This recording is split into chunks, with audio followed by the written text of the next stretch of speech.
Jay here, the No Spoon Podcast. Thank you for checking out my channel. If you like what you see, go ahead and subscribe and turn on your post notifications so that you don't miss out on the latest content. Also, like and share with as many people as possible. And if you got an opinion or something that you just want to add to the conversation, I want to hear about it down in the comments section. Until then, enjoy the video.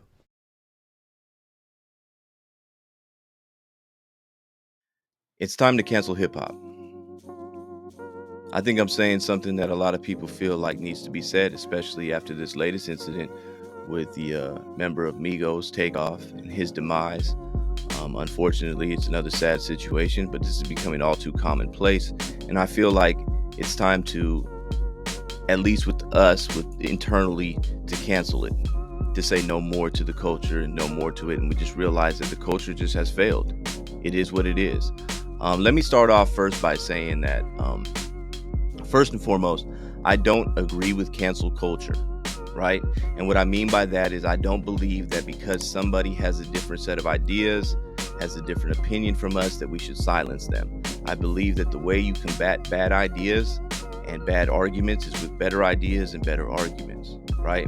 I don't think that we should, definitely don't think that we should rally behind a third party and get them to do the canceling for us. In most cases, that third party is the government. And I think that only empowers them. It gives them the power to say what can be said and what can't be said. And then that comes in, that what happens then is that we go down this slippery slope where the government silences anything that disagrees with them. And I think that's dangerous. So I don't agree with cancel culture, and that's not what I'm saying here, right? Also, let me also say that I don't agree with the idea that hip hop is the problem, right? I believe that hip hop is a reflection of gang culture, criminal culture, drug culture, just thug culture. I think that the problem is those cultures, but hip hop is the means of which those cultures are conveyed to the world. Let's step back for a second, right? And now let's look at this. Hip hop is the only profession that a gang member, criminal, thug, or whatever can go into, and their status as a criminal, thug, gang member, whatever, actually gives them more clout. It actually benefits them, right? You don't see plumbers getting more jobs, plumbing jobs, based on their gang affiliation. You don't see accountants getting more accounting jobs based on their drug dealing affiliation. Like, it doesn't work that way, right? If anything, those things hurt them. But in hip hop, it helps them. Hip hop is what these gang members aspire to be. If you go after this video and you type in the search bar over there on YouTube and you just put the name of any random street gang in there, I guarantee a music video is going to pop up. I guarantee there's going to be a rapper from that neighborhood or that gang that is affiliated with them, and it's going to pop up. See, being a rapper is what these guys aspire to be, because you can continue the same lifestyle and you can keep the same people around you. See, when I look at these situations and you look at like the latest ones, P&B Rock and Takeoff, these didn't arise out of like, you know, rap beefs or street beefs or anything like that, like let's say happened in the 90s with Biggie and Pac and the East Coast West Coast thing and Death Row Bad Boy and all that, right? These were people being in certain elements where they were around people that felt like the way to deal with their conflict was either through violence or trying to come up off of them violently. And you see it ended up in something violent, right? Like the P&B Rock situation. And I don't know why he was at that particular Roscoe's, and everybody has put a video out, even myself, saying that Roscoe's is the worst Roscoe's to go to. We all can agree to that. Anybody that's from here knows that. But there's also video and interviews, and I played them on different videos when I'm reacting to it, of him saying that I need to be in the hood. I need to be in those situations wherever I go. And he's not even from LA, and he was talking about going to certain projects here in LA. Like, this is what I'm saying. Like, being a rapper enables you to have access to the streets. Like, it keeps you tied to it because you need that. And I've said it over and over, and I've said it on many different platforms, that The gang members want to be around the rappers because of the opportunities they provide, but the rappers need to be around the gang members because of the validation they give them. It makes it authentic, it makes it real, right? So you can see how hip hop is being used in a sense of it's the voice to a degenerate culture, right? When I say cancel it, I don't, like I said, I don't think these records should be censored or anything like that. But I'm talking about us individually, right? Myself individually, yourself individually. What is drawing you to those lyrics? What is drawing you to that culture? What resonates with the culture within yourself that makes you say that that's what I want to listen to? That's what I want to put inside and consume mentally, spiritually, physically. So when I say cancel it, I'm saying cancel it individually. Like, we should stop wanting this. We should stop supporting this, because that is what gives rise. That's what makes the whole gang culture, the whole thug culture, it makes it cool. Like, out here in LA, and I'm not going to name specifics, but there are certain gangs that really had a resurgence based on a rapper. See, back in the day, it used to be like your neighborhood got recognition for the work that it put in on its enemies, for what it did in the penitentiary. So your hood rang bells on the streets and in the pen, right? That's how it happened. Like, active members actually doing things, actually, putting in work on the enemies and stuff like that. So that's what got you recognition. But it doesn't work like that anymore. Now it's about, do you have a rapper? Is he putting your hood on the map? Do they know about you in Chicago and New York and in Japan and in Switzerland and all these different places that people are going to hear about your specific gang that's here in LA or wherever you from, Chicago or something like that? That's what it's about now. You have rappers are the ones that make your hood, make these gangs. Like, I'm telling you, like I said, I'm not going to get into specifics, but there are certain gangs that had pretty much not really died out, but were small, obscure, and then they got a rapper, and now all of a sudden they're bigger. And the reason for that is because now that people from that gang have more access to certain things. So they're out in the club scene, they're out in the party scene, they're out in the celebrity scene, they're out in at the Laker game, at the in the Super Bowl or whatever, like this. Like, it gives you more recognition. So people that are more drawn to be in a gang of some sort, they're like, I want to be from that gang.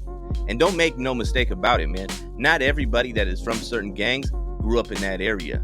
Trust me, it's not even about that. There are people that come from all over the place and they get recruited and they're from there. Because you'll hear about certain people and you'll be like, he didn't even go to the elementary school, he didn't go to the middle school. There's a lot of different things like these are facts. Anybody can tell you that. There's a lot of people that they'll be like, well, they're from so and so, and then you'd be like, and he didn't even grow up over here. Nobody cares. Let's just be honest, like, nobody cares. People just recruit and it gets the gang bigger. And what happens is that you want to be around that element. You want to be where it's popping. You want to be where there's girls at. You want to be where there's money at. You want to be where all these different things are at. And it's not even about the struggle anymore. Like, come on. I mean, we keep it real, man. We look on Instagram. You can always see a rapper or a gang member flexing on Instagram with thousands and thousands of dollars. There are people in the neighborhood that have worked 9-to-5 jobs for years and haven't touched the money that some of these young rappers and gang members have these days. You're not really poor. You're not really struggling anymore. A lot of these people are touching big money. And so the necessity to do illegal things, if it's based on economics, isn't really there anymore. It's just not. You know what I mean? And I'm not saying not to everybody, but a good amount of them, that's how it is. And we have to be real about that stuff, man. So I think within ourselves, like, we have to realize, like, a lot of the people that are buying the music and buying the listening to it and stuff like that, most of these people aren't criminals. They aren't in that lifestyle. But what is it that resonates with you? What is it that makes you want to listen to it? Check yourself on that. For me personally, I was born in the 80s and I was raised in the 90s. My junior high school years was all in the 90s and all that, right? So I grew up with hip hop. Like, I grew up with it. Like, we grew up together. I remember when hip hop was nothing and now it's something. Now it's the biggest thing in the world, right? I remember when listening to it was like, it was kind of underground type of vibes to it. Like it didn't resonate with mainstream culture, right? So as of late, like in the past like 3-4 months, like I stopped doing a lot of different things within my life, right? I try to focus in and try to do things in a more positive manner, quitting certain activities, no smoking, no drinking, none of that stuff no more. And I didn't consciously make the decision to stop listening to hip hop, right? That wasn't something I set out and said, okay, on Monday, no more rap music or nothing like that. It's just something that I just naturally did. Like when it came time to listen to something, go into the gym and put your headphones on, I had to choose. Do I choose the Apple Music? Do I choose the Apple Podcast? I would choose the Apple Podcast. When I get in the car, same thing. When those chances or those opportunities come to listen to what was I going to listen to, I would choose to listen to something else that I would kind of learn from, benefit more from, right? I just don't feel it in my heart and in my spirit to listen to it anymore. I can't get with it no more. It doesn't resonate with me. I'm just hearing a lot of negativity and a lot of things that I don't agree with anymore. You can say what you want to say about that, but that's just me personally. And so that's what I'm saying. When I've canceled it within myself, I'm not giving them anymore. See, we've done episodes and we've talked about like executives making money and capitalizing off the trauma and the violence and all this stuff like that. And you can say people like, a Leor Cohen or a Jimmy Iovine, they've made hundreds of millions of dollars off of hip hop, right? But where did they get that hundreds of millions of dollars? It didn't just appear in their bank account. It came from $10 from you, $10 from me, $100 over here, $20 over here, $50 over here, and we're supporting the genre by giving them our money. If you have a problem with it, stop supporting it. It's really that simple. If you have a problem, if you think that it's becoming a problem, then stop giving it your time and your attention and your energy. Stop giving it your money. See, Leor Cohen is like McDonald's, right? There's a market for it. Let's just be honest here. We can blame them all day long, but you are providing the market for the fortune. You know what I mean? Like he's there to give it. We can sit here and say that fast food is killing people, but you keep going giving McDonald's your money. McDonald's is, as long as there's a market and there's people willing to pay for the product, there's going to be people willing to sell it. So if you have a problem with it, don't have a problem with it and then go in your car and listen to it. See, this is where I have an issue with. A lot of people like to say a lot of these different things and talk about, have these self-righteous talks when the tragedy and stuff like that happen. But at the same time, they're supporting it. Now I'm gonna play a video here. This is Gilly the Kid right after the incident that happened with Takeoff, right? And I'm not throwing no shade on Gilly. I think what he's saying is genuine and it's valid, right? But I'll play the video and then I'll react to it and I'll tell you my point of view. Again, I think he's got good intentions, but I have a take on it that I think is unique and interesting, and we'll talk about it. Why every time something happened to a rapper or an athlete or an entertainer or anybody of color, the first thing you niggas do is pull your fucking phones out and start recording and post that shit on the internet, man? You niggas is clowns for that shit, man. Y'all niggas is clowns for that shit, man. The last image a motherfucker want to see is they peoples laying on the ground bleeding the fuck out, man. Niggas be having mamas, kids, grandmamas, uncles, aunties. That's some dumb shit, man. But the first thing y'all niggas do is pull your phone out. Ooh, look at such and such. Man, that shit ain't cool, man. For real, man. You niggas, that nigga just lost his life, and you niggas is trying to get likes. Tell me how that shit add up, man. You niggas, all you blog sites, y'all niggas is out of pocket, man. Y'all niggas be trying to get clickbait. You niggas is suckers, man. That man laying on the ground, he bleeding out, and niggas recording it and posting that shit on the internet, man. Y'all niggas is clowns for that shit. Now, I feel where he's coming from, right? I do. I mean, yeah, he's right in the sense that, like, people do that for clicks and likes, and it's cool, right? Whatever. But here's my problem with that, right? If you don't have a problem with the lyrics that some of these rappers be saying, then you shouldn't have a problem when you actually see it in real life. Like, these are the things that they talk about, and then you see it in real life. I'm gonna read for you some lyrics real quick, just to give you an example, right? Just to give you an example of what I'm talking about. See, we don't want to see, the situation that we saw down there in Houston. Nobody wants to see that. But where do you think that comes from? Right? So let me give you this. This is an example. Here's a song by 50 Cent called Heat. He said, if there's beef, cock it and dump it. The drama really means nothing to me. I'll ride by and blow your brains out. There's no time to cock it, no way to stop it when N-words run up on you with them things out. I do what I gotta do. I don't care if I get caught. The DA can play this mother effing tape in court. I'll kill you. I ain't playing. Hear what I'm saying, homie? I ain't playing. Catch you slipping, I'ma kill you. And then he says in the first verse, keep thinking I'm candy till your effing skull get popped and your brain hop out the top like Jack in the Box.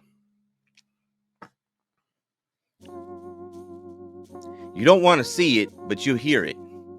They'll glorify it, right? You'll talk about it and other people will think that's okay. Yeah, that's how I deal with my problem. See, that's the problem I have with a lot of these people is like, it's upsetting when it's somebody that we like, but the other side is thinking the same thing. When you do it to them, when somebody disrespects you and you feel like the penalty should be violence, what do you think that's going to be? Like, we got to start being real here. You're okay with that. There's no outrage at those lyrics. There's no outrage to say, hey man, hold on, man. I don't want to hear, like, what are you talking about? Your skull gets popped and your brain hop out the top. Like, but then when we see it actually take place, then we want to make an issue about it. And LE Chopper had to say, this is his verse from one of his songs. Posted in front of the trap selling dope till the sun come down. Take a N-word right off the map when I hit him with this whole 100 rounds. Young jock in the club with my Glock. You want to play and then it's going down. Ain't no hesitating. Bullets get to blazing and I lay him down like he in a lounge. And he says, still doing drive-bys, but I want to walk him. If I can't find him, you know I'm going to stalk him. Caution tape on the scene, I had to white chalk him. Running from my gun, but my bullets had to hawk him. See, when we listen to that, play with me. Play with me, watch. Oh, but then when somebody actually does that, when they actually play that out, and it's your favorite rapper on the ground, now everybody wants to hold candlelight vigils and murals and take pictures in front of it and put hashtag RIP, hashtag long live.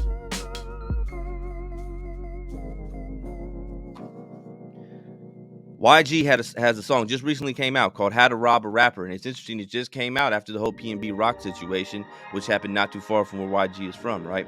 In this song he says, stick up, stick up, stick up, stick up. This is for all my real N-words, because you're only broke and you're only real if you do this type of stuff, right? Who squeeze triggers, but they don't pay you to be active. Peak game, I'ma teach you how to rob a rapper. Catch an N-word lacking, he be slacking on IG Live. Not catching an executive or anything like that. No, catch somebody just like him. He gonna show his whereabouts on accident. He be high. He gonna show the jewels he wearing and the car that he drive. We're okay with that. That's what I'm saying. Like, don't have the same energy for when guys are actually saying it and they're promoting it, because you're promoting it. Because these young kids are thinking this is the cool thing to do. This is what keeps them involved in these situations, involved in these environments, involved in these gangs and these activities and stuff like that, because there's something to aspire to be. I want to be like that. I want to represent for my hood. I want to be on YouTube and have videos and people saying, oh, that's so-and-so from Whoop-de-Whoop. And he's a real one, because he was really out here doing it. And then these kids get 25 to life or they get killed and everybody want to say free this, free that, long live this, long live that. Man, stop it, man. Stop it. That's what I'm saying. It doesn't resonate with me anymore. You know why? Because I've seen the real effects of this stuff, right? I've seen mothers have to bury their sons. I've seen kids growing up without a father because they're in a penitentiary. So I you know what? I can't do it. I told you this, said this story many different times. My homie's in there. He's been there for 22 years. And I brought up, I literally, this is after Nipsey Hussle died, and I was asking if he listened to him. He said, man, I don't even want to hear that stuff no more. I can't listen to somebody glorify a culture that I chose over my kids. And he acknowledges that he chose that. But it's like, This has caused a lot of pain and suffering. And since I've moved on and I'm no longer part of that, I don't want to have that in my ear no more. I don't want to listen to some dude who doesn't live the actual lifestyle of a gang member. Let's keep it real. These dudes aren't out there living that lifestyle. They keep these guys around them that may be actually living that lifestyle, but that's not them. They got money, they got cars, they live in the hills. They not out there every single day. They're not facing life sentences in prison and stuff like that. They're not living life sentences in prison. They haven't been in there for 20 plus years, and their kids growing up without a father. You know, a lot of guys have moved past it. A lot of those guys in that situation, you talk to any of them, I've talked to them 20, 30 years in the system, they said it's not worth it.